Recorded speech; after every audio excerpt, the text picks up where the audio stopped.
judges of the U.S. Court of International Trade disagreed and brazenly abused their judicial power to usurp the authority of President Trump to stop him from carrying out the mandate that the American people gave him.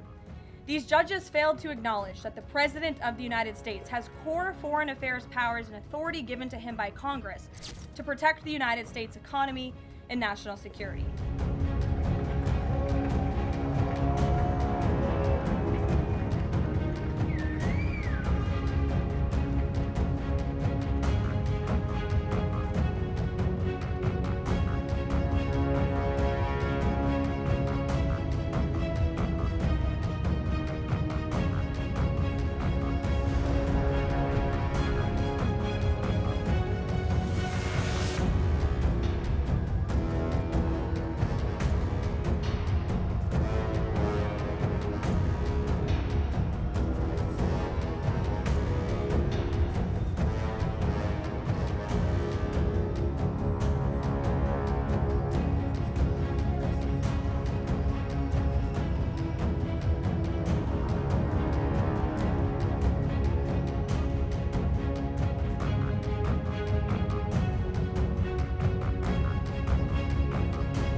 Last night, the Trump administration faced another example of judicial overreach, using his full and proper legal authority President Trump imposed universal tariffs and reciprocal tariffs on Liberation Day to address the extraordinary threat to our national security and economy posed by large and persistent annual U.S. goods trade deficits.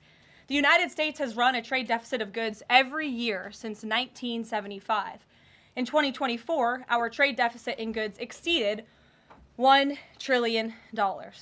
Everybody agrees this is unacceptable. President Trump is delivering on his promise to fix this problem, and he has taken a long overdue and much needed bold stance for American workers after decades of our manufacturing base being hollowed out. The president's rationale for imposing these powerful tariffs was legally sound and grounded in common sense. President Trump correctly believes that America cannot function safely long-term if we are unable to scale advanced domestic manufacturing capacity, have our own secure critical supply chains, and our defense industrial base is dependent on foreign adversaries. 3 judges of the U.S. Court of International Trade disagreed and brazenly abused their judicial power to usurp the authority of President Trump to stop him from carrying out the mandate that the American people gave him. These judges failed to acknowledge that the President of the United States has core foreign affairs powers and authority given to him by Congress to protect the United States economy and national security. Congress had created the National Emergency Act to provide the congressional framework to strike down improper IEEPA use, and any questions over whether President Trump improperly imposed these IEEPA tariffs were already adjudicated in Congress following Liberation Day. Congress firmly rejected an effort led by Senator Rand Paul and Democrats to terminate the president's reciprocal tariffs. The courts should have no role here. There is a troubling and dangerous trend of unelected judges inserting themselves into the presidential decision-making process. America cannot function if President Trump, or any other president for that matter, has their sensitive diplomatic or trade negotiations railroaded by activist judges. President Trump is in the process of rebalancing America's trading agreements with the entire world, bringing tens of billions of dollars in tariff revenues to our country, and finally ending the United States of America from being ripped off. These judges are threatening to undermine the credibility of the United States on the world stage. The administration has already filed an emergency motion for a stay pending appeal and an immediate administrative stay to strike down this egregious decision. But ultimately, the Supreme Court must put an end to this for the sake of our Constitution and our country.